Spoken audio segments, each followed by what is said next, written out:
Hey guys, Daniel here, and today's episode is all about the breaking news that the government has decided to pay everybody's debt, whether it's your student loans, your credit card debt. No, I'm just kidding. It's April Fool's. Today's April 1st, so I thought to give you a little episode about something else completely. It's actually about your defined contribution plan. And if you're asking yourself, what the hell are you talking about, Daniel? It's all about 5 major mistakes that you are making, whether it's your 401k, your 403b, or your 457, or any defined contribution plan that your employer is providing you. So make sure to watch these mistakes because you may be making them and you're not even knowing, and stay until the end because I will show you a little bit the behind the scene of what's happening here while we are at home in kind of segregation, social distancing, and how we are going crazy at home but still making videos that I feel can be very beneficial to you. So ready? Let's get started.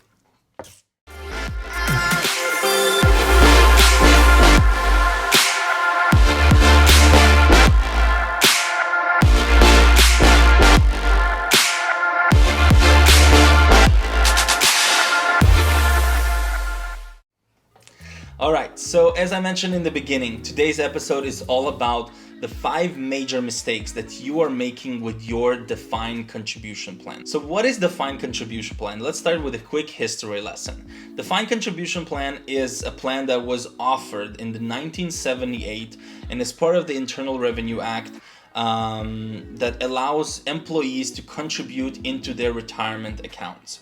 Now, up until then, most retirement accounts were actually provided through pensions. And after passing that act, it gave an opportunity for employees to contribute actively towards their retirement account. So that's kind of how it all started. And in simplified terms, what it really means is that your employer gives you an opportunity to contribute some amount into your retirement account. Now that this is out of the way, let's get started with the 5 mistakes that you are probably making and you're not even aware. So the first and most, obvious mistake is not participating in your retirement plan that is provided to you by your employer. A lot of us tend to kind of delay the thought about retirement and not contributing into our employer sponsored retirement benefit accounts. But that is a major mistake because a lot of the time your employer tells you practically, if you contribute into your retirement account through work, we will match a certain percentage of your contribution, which is free money. So you should definitely take advantage of contributing into your employer sponsored retirement account because there might be some free money that you can earn. And of course, the power of compounding interest. If you are young and you have still 30 more years to go up until retirement, you can have substantial amount of money saved up. And we are talking about just assume an average rate of return of 8%. I will leave a table so you can see what is that immense amount of growth that you can have in your retirement account. And in fact, in 2018, Fidelity, which is perhaps the second largest retirement plan provider to many of the employees, has reported that having close to 157,000 accounts that are more than $1 million. So you can definitely, if you were thinking, can I achieve $1 million retirement account? You can absolutely be sure that you can.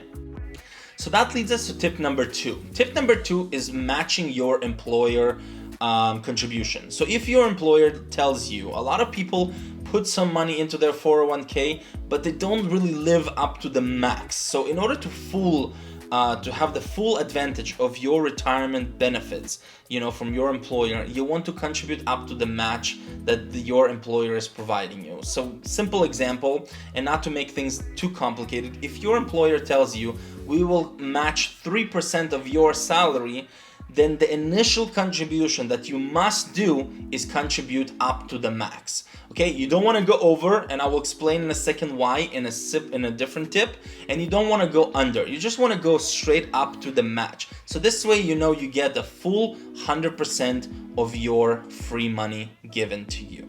All right, so tip number 3 is slightly different. Tip number 3 is about a different type of retirement contribution account that your employer might be offering, and that is a Roth, either 401k, Roth 403b, or Roth 457. Again, depending what type of work you are, type of work that you're doing, or what type of benefits that your employer is offering you. Some employers even offer more than one. For example, some of the educators that I'm working with have both 403b and 457, so you can actually have the ability to contribute to both if you want. So either way, a Roth defined contribution account means that you can actually contribute money post paying taxes. So after you already paid your taxes on your pay stub, then you take that portion of that amount and you put into your retirement account. And that retirement account enables you to grow the money tax deferred, and then when time comes, the money comes out tax-free. So that's really the premise behind a Roth account, whether it's Roth that is offered to you by your employer or Roth account outside of your employer. So if you have the ability to contribute towards your retirement account that is offered to you by your employer, just make sure to consider also contributing into a Roth account. However, you still want to make sure to contribute into your pre-tax account up to your employer match, so you can still get 100% of your benefits. All right, so tip number 4. Tip number 4 is actually something that I talked about the previous episode, about borrowing or cashing your 401k. So that is a huge mistake that you can do. First of all, let's talk a little about the consequences of cashing your 401k. So if you had a 401k and you have decided to cash it after leaving your work, here are a couple of things that you need to consider. So first thing, if you are before the age 59 and a half, you are liable of paying 10% penalty of taking that money out, plus also paying ordinary tax on that amount. So that's huge penalty. Now, on the flip side, if you've decided to borrow from your 401k, and I'm just using 401k because is the type of retirement your employer defined contribution account that is perhaps the most popular. But take that lessons to also the other types of accounts, whether it's the 403b or 457. If you decide to borrow money from your retirement account, your employer sponsored retirement account, you need to understand that not only that you're still liable of paying taxes on any amount that you have taken, if you want to prevent yourself from accruing interest on the loan and you've decided to pay that money back, not only that you pay taxes when taking the money out, you have to pay taxes again to put the money in, because any money coming in back into the 401k to pay off that loan has to come with after-tax dollars. So that means that you already paid taxes on those dollars and now you pay back to yourself. So we call it double taxation. So you definitely don't want to borrow unless it's a complete hardship, and that's your last resort. So right now, when we see the government offering $100,000 or enabling individuals to borrow from their 401k up to $100,000 or the 100% of your vested amount without any penalties,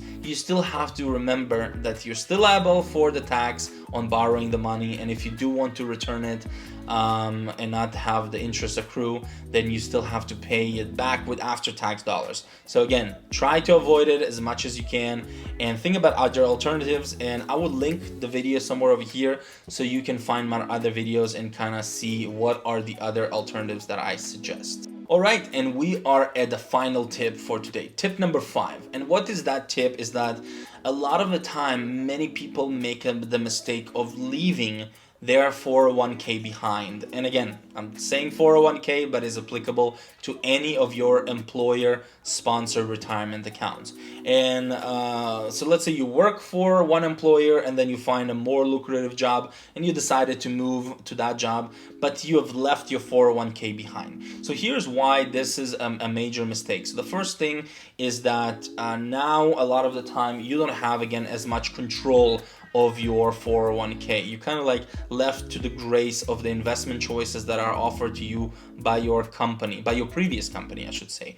So the right thing as a financial advisor that we recommend to all of our clients, if you have left your job, you want to take control of your 401k assets and of course funds by rolling it over to either an IRA or a Roth IRA, depending on what type of defined contribution, whether it's pre-tax or after-tax, whether it's 401k or Roth, 401k. And based on that, now you have full control of your assets. Not only that you can able to continue contribute to that account and it can continue help you, from a tax perspective, but it's also you have now a lot greater options when it comes to investment selection and complete control of your assets. So here's another big thing that you should want to avoid when you leave your company. Always make sure that whatever is yours, it stays in your hands.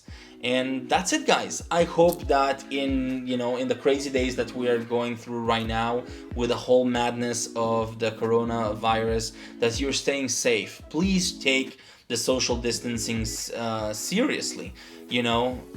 As we see statistically, people more and more in the US are getting infected, and that's mainly because a lot of people don't take it seriously. As you can see, I'm recording this video from the comfort of my home, and yeah, as I promised you in the beginning, stay till the end where you see some of the bloopers that I have to go every time to deliver a great episode to you. So hopefully you learned something new, a quick bite for the week. Sorry if the joke in the beginning was a little bit too mean and you took it to the heart and were optimistic for a second. I wish that was the case, but unfortunately it's not. And until the next week, until the next episode. So stay safe, stay home. Peace. All right. It's funny that you like watching me. You enjoy it? All right.